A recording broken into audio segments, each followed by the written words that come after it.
अस्सलाम वालेकुम दोस्तों, उम्मीद करता हूँ आप सभी लोग खैरियत से होंगे। वापस से स्वागत है आप सभी लोगों का Q&A वीडियो में, जहाँ पे आपके द्वारा पूछे गए सवाल, कंफ्यूजिंग सवाल होते हैं, उसके जवाब देता हूँ, फिर कंफ्यूजन को जो है दूर करता हूँ। ऐसे जो है इसमें कई सारे इस वीडियो में इंपॉर्टेंट सवाल पूछे गए हैं कि सऊदी का वीज़ा कैंसिल कब होता है, बायोमेट्रिक कब होता है, और मान लीजिए हम सऊदी अरब से डिपोर्ट होकर आए तो दूसरे देश में जा सकते हैं क्या, या किसी दूसरे देश पे हैं वहाँ से छुट्टी आके हम सऊदी अरब जा सकते हैं क्या, या फिर जो है सऊदी अरब से डिपोर्ट होकर आए थे, जेल से आए थे, हम कब तक जा सकते हैं सऊदी अरब। और भी ज़रूरी सवाल इसमें पूछे गए हैं बायोमेट्रिक वगैरह के भी रिगार्डिंग है। तो चलिए वीडियो की शुरुआत करने से पहले आप लोगों से गुजारिश करता हूँ, वीडियो को शुरू से आखिर तक देखिए, आपके फीडबैक कमेंट जरूर कीजिए, और यूट्यूब पे अभी तक सब्सक्राइब नहीं किए तो चैनल को सब्सक्राइब करिए, दोस्तों में शेयर कीजिए, फेसबुक पे जरूर से मुझे फॉलो कर लीजिए और वहाँ भी आपके फीडबैक दिया कीजिए वीडियो देख के। इंस्टाग्राम पे भी फॉलो कीजिए, और जो लोग भी मुझसे कॉन्टैक्ट करना चाहते हैं, कई लोग ऐसा सवाल था कि आपसे कॉन्टैक्ट कैसे करें, आपका नंबर, तो वो लोग इंस्टाग्राम या फेसबुक पे कॉन्टैक्ट कर सकते हैं। दोस्तों वीडियो की शुरुआत में सबसे पहला जो एक कमेंट लेना चाहूँगा, ये भाई साहब है, कह रहे हैं कि सर सऊदी का वीज़ा कैंसिल हो गया है,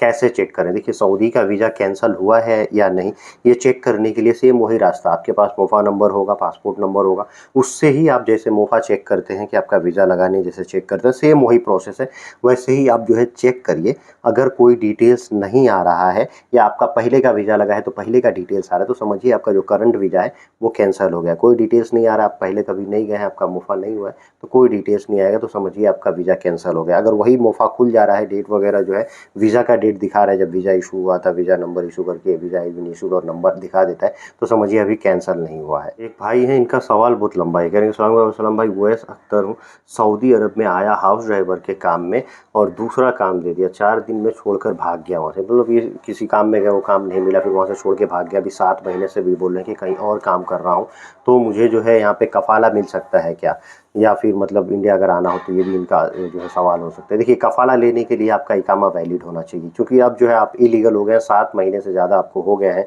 वहाँ पे इलीगल तरीके से रहते हुए, तो अब जो है आपका जो है वहाँ पे किसी भी तरह का कफाला नहीं हो पाएगा। और दूसरी चीज़, जब आप भागे हैं तो ये 100% मुमकिन है कि उसका जो है हुरूफ लग गया होगा, आपको कफिल ने हुरूफ लगा दिया होगा। हुरूफ कैसे चेक करते हैं, ऐसे इसके लिए मैंने वीडियो बनाया हुआ है, पहले मेरे चैनल पे एक बार आप जाके देख सकते हैं कि कैसे हुरूफ चेक कर सकते हैं। एक भाई है क्यानी साहब, उनका सवाल है कि मसूद भाई उम्रा वीज़ा स्टार्ट हो गया है क्या, और आप वीज़ा में के काम करते हैं क्या, पर पर्सन क्या प्राइस है उम्रा वीज़ा। देखिए उम्रा वीज़ा शुरू हो चुका है, उम्रा वीज़ा मिल रहा है, घर बैठे बैठे मिल जाता है, उसकी प्राइस तकरीबन 13,000 रुपये आती है।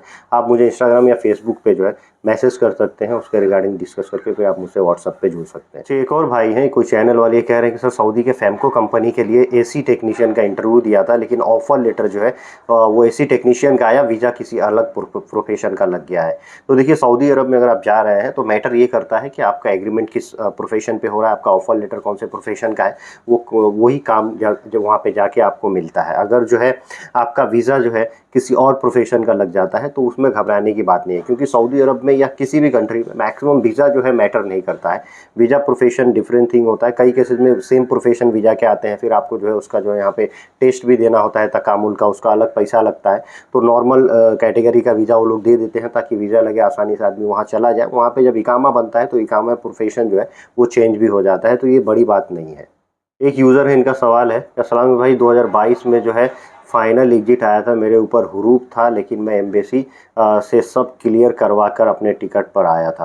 तो देखिए अगर आप एम्बेसी से आए हुए हैं 2022 में आए, तो नॉर्मली 5 साल के लिए आपका जो है बैन होगा सऊदी अरब में। 5 साल के बाद आप ट्राई कर सकते हैं जाने के लिए। फिलहाल अगर आप अभी अपना करंट स्टेटस चेक करना चाहते हैं कि आप सऊदी अरब जा सकते हैं कि नहीं, या लाइफ टाइम के लिए तो बैन नहीं लग गया है, तो उसके लिए आप मुझसे कॉन्टैक्ट कर सकते हैं फेसबुक इंस्टाग्राम पे। आपके इकामा नंबर से जो है वहाँ से निकलवा दिया जाता है एयरपोर्ट प्रिंट मतार पेपर, उससे क्लियर हो जाता है कि आप सऊदी अरब जा सकते हैं कि नहीं। अब ऐसे ही मिलता जुलता एक और भाई साहब का सवाल है, दाऊद नामे, कह रहे हैं कि 2020 में जेल से आया था, मेरा बैंड कितना साल का होगा। जेल से आने वाले लोगों का मैक्सिमम जो है जो बैंड होता है वो लाइफ टाइम का हो जाता है, लाइफ टाइम वो सऊदी अरब नहीं जा पाते हैं। लेकिन फिर भी अगर आप कंफर्मेशन चाहते हैं, चेक कराना चाहते हैं कि आप सऊदी अरब जा सकते हैं कि नहीं, तो आप भी अपने इकामा नंबर से मुझसे कॉन्टैक्ट कर सकते हैं इंस्टाग्राम फेसबुक पे, और जो है आपका एयरपोर्ट प्रिंट निकलवा के आपको बता दिया जाएगा। उसका कुछ चार्ज है, वो चार्ज आपको पे करना होगा। एक भाई का सवाल है कि मैं डिपोर्ट होकर आया हूँ कि मैं दूसरे कंट्री जा सकता हूँ कि नहीं। देखिए, जो लोग भी सऊदी अरब से या किसी दूसरे कंट्री से डिपोर्ट होकर आते हैं नॉर्मल तरीके से, नॉर्मल वायलेशन है, तो वो पूरे जीसीसी में बैन नहीं होते हैं। जो जीसीसी के देश हैं वहाँ पे वो जा सकते हैं।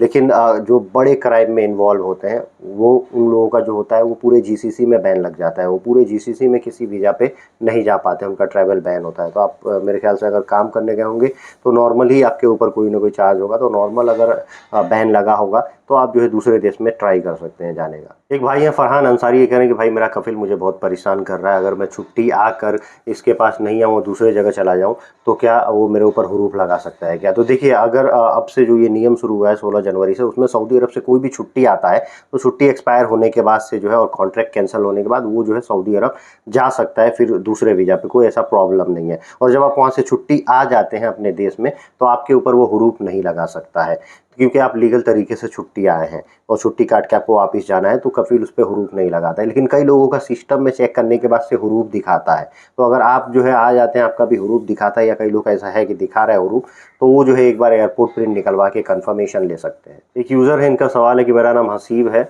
और मैं जो है सऊदी अरब से 6 साल हो गया सऊदी अरब से आए हुए, मैं जेल से आया हुआ था, मेरे ऊपर हुरूफ था, तो क्या मैं सऊदी अरब अभी जा सकता हूँ क्या? कितने साल का बैन होगा? देखिए, सऊदी अरब में जो लोग जेल से आते हैं, मैं पहले भी बताया कि लाइफ टाइम का बैन होता है। अगर आप चाहते हैं चेक कराना तो आप मतार प्रिंट, एयरपोर्ट प्रिंट निकलवाइए, मुझसे कांटेक्ट कीजिए। वो पेपर निकलेगा तो आपका क्लियर हो जाएगा कि आपका लाइफ टाइम बैन है या फिलहाल बैन है या 10 साल 5 साल वाला बैन है, वो सब क्लियर हो जाता है। एक भाई है अहमद खान, इनका जो है सवाल है बायोमेट्रिक के रिगार्डिंग। कह रहे हैं कि बायोमेट्रिक वीज़ा आने के पहले होता है या बाद में? देखिए, जब वीज़ा किसी ऑफिस पे आ गया रहता है तो वो वीज़ा जो आता है तो उसके लिए वो आदमी का सिलेक्शन करते हैं। उन आदमी का जब सिलेक्शन होता है उसके बाद से उन लोग का मेडिकल होता है। जब मेडिकल फिट होता है तो मोफा होता है, फिर बायोमेट्रिक का अपॉइंटमेंट होता है, फिर बायोमेट्रिक के लिए जाते हैं मोफा का पेज लेके। और जब बायोमेट्रिक होके आता है तब वो जाके सबमिशन होता है, तब उस आदमी के नाम से जो है वीज़ा इशू होता है। तो इस हिसाब से अगर आपका वीज़ा इशू कराना है तो पहले आपको जो है बायोमेट्रिक करना होगा। एक भाई का सवाल है कि भाई मेरा कतर में आके 3 महीना हुआ है, अगर यहाँ से इमरजेंसी छुट्टी आता हूँ तो आके सऊदी अरब जा सकता हूँ क्या? कोई क्रिमिनल केस नहीं है। देखिए, आप किसी भी देश में जाते हैं, पहले भी एक आदमी का इसी रिलेटेड कुछ सवाल था, आप किसी भी दूसरे देश में जाते हैं, वहाँ से छुट्टी भी आते हैं तो आप जो है दूसरे देश में फिर जा सकते हैं, तो उसमें कोई जो है मुश्किल नहीं है। आप कतर से अगर इंडिया इमरजेंसी लीव पे भी आ जाएंगे तो आप सऊदी अरब का वीज़ा लगा के सऊदी जा सकते हैं, कोई मुश्किल नहीं आएगी। वीडियो के आखिर में एक भाई का सवाल लेना चाहूँगा, ये कह रहे हैं कि सर क्या बिना मेडिकल के सऊदी अरब जा सकते हैं? रिप्लाई दीजिएगा। मतलब बिना मेडिकल के सऊदी अरब जा सकते हैं क्या? हाँ, जा सकते हैं ना भाई। उम्रा वीज़ा, हज वीज़ा या फिर जो है विजिट वीज़ा, कई तरह के आते हैं, उस पर जा सकते हैं बिना मेडिकल के। मेडिकल करने की ज़रूरत नहीं है। लेकिन वर्क वीज़ा पे अगर जाना होगा या एक आता है शॉर्ट टर्म वर्क वीज़ा, ये दोनों वीज़ा में जाने के लिए आपको गम का मेडिकल करवाना होता है। गम का मेडिकल होता है तभी जाके वीज़ा प्रोसेस होता है। अब आप जो है बोल रहे हैं कि बिना मेडिकल के जा सकते हैं क्या? तो हो सकता है आपको किसी एजेंट ने ऐसा बोला होगा बिना मेडिकल के जा सकते हैं। अगर आपके मेडिकल में कोई प्रॉब्लम वगैरह है तो क्या है, तो आप अपने एजेंट से डिस्कस कर सकते हैं उसके रिगार्डिंग, वही आपको जो है बेटर इन्फॉर्मेशन दे पाएंगे उसके रिगार्डिंग। आज की वीडियो करता हूँ यही समाप्त, मिलते हैं ऐसे कुछ अगली वीडियो में। Thank you guys, thank you for watching.